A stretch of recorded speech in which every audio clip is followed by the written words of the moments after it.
There is a date circled on my calendar, a very specific date, a date that will completely change my life. June 2027. After 31 years in public education, that is when I plan to retire. Now, up until recently, my target date was really March of 2028. But on Thursday, May 28th, 2026, my birthday, a shift in my role at work changed everything. After taking the weekend to think about my new role, I made the decision to move my timeline up by a full 9 months. And here's the interesting part: almost nobody knows. Not because I'm unhappy or I'm afraid, not even because I'm trying to be secretive. I'm trying to keep it private because so much of what I've recently discovered is unexpected. I'm going to keep my retirement close to my vest, and I think there's some benefits to that. So today I'm going to explain why I am keeping my retirement plans private, like just in the name of self-care. First, a quick introduction. I'm Anissa. I'm an elementary school counselor, and on this channel, I'm documenting my journey to retirement. So, benefit number one, it helps me to stay present. One of the biggest surprises since choosing my retirement date has been how much easier it has been over the last couple of days just to stay focused. When people know you're retiring, the conversation automatically shifts. What's next? What are your plans? Where will you live? What will you do with your day? I don't want to spend the next year of my life talking about a future that hasn't arrived yet. I'll miss what's happening now. I want to enjoy the chapter that I'm in while I'm still in it. Now, when my role shifted on my birthday, it drove me to finally call the state pension office. They'll calculate my official numbers, but they also have a calculator. And I took the same numbers that they asked me for and put them into the estimate calculator. And when I took a look at the numbers, I realized that the financial difference between leaving in June 2027 versus March of 2028 is minimal. It was not enough to justify a grueling 50-minute commute twice a day, twice monthly after school 2-hour meetings, or even just trying to minimize the time that I spend on my own wellness. Just yesterday, on my way to work, a massive tree fell down, causing a big detour, and that caused me to be more than 30 minutes late. Normally, that stress would have hijacked my entire day. But yesterday actually confirmed that I'm making the right choice for me. Making the right choice for me in this time of my life.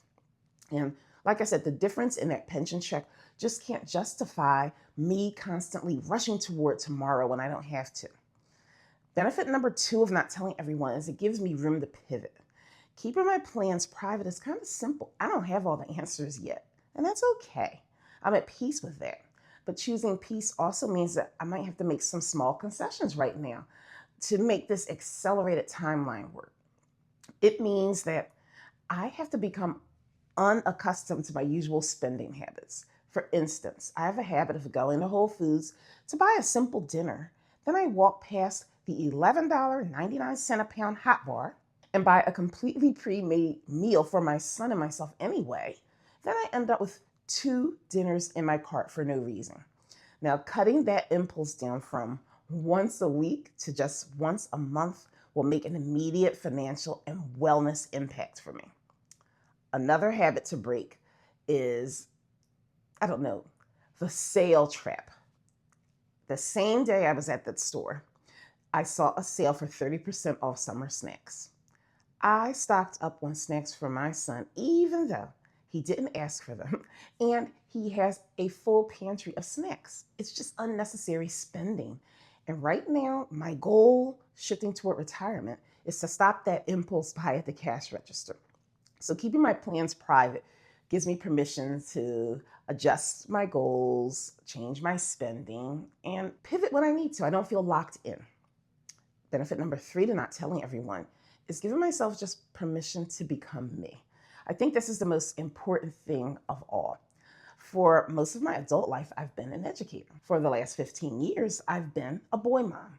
Those things identified me in beautiful ways. But lately, I've been asking myself, who am I becoming? Because in a few years, my son is off to college. I will have already retired.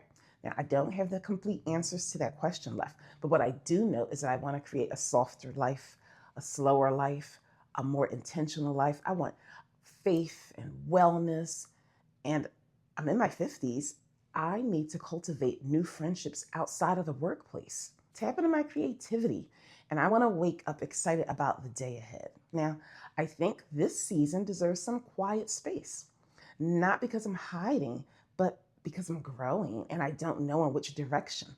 Sometimes dreams need room to grow and bloom before they're shared. Now, I'm not retiring away from something. I'm retiring towards something. So I'm not retiring to escape my job. I am retiring toward more peaceful mornings, better health, more time pray and worship, deeper friendships, projects that mean a lot to me. I don't know what they are yet.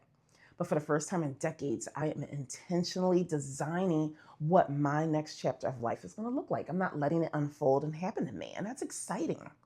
So they are my reasons why I'm keeping my retirement plans close to the vest for now. Again, it's not because I'm afraid or I'm unhappy, but because this season that I'm in right now is going to help me evolve and become the person I really want to be by the time retirement arrives in a year. Honestly, I feel like it's a gift. I'd love to hear from you. If you already knew your retirement date, would you tell everyone right away? Or would you keep it private for a while? Let me know in the comments below. And if you're also navigating your own pre-retirement journey, creating a second act, or even just intentionally designing your next chapter, I hope you'll subscribe to the channel. In upcoming videos, I'll be sharing more about my retirement countdown, the financial bridge that I'm building, and the practical steps that I'm taking to clear out my space and do the final exit math. I'll see you in the next video.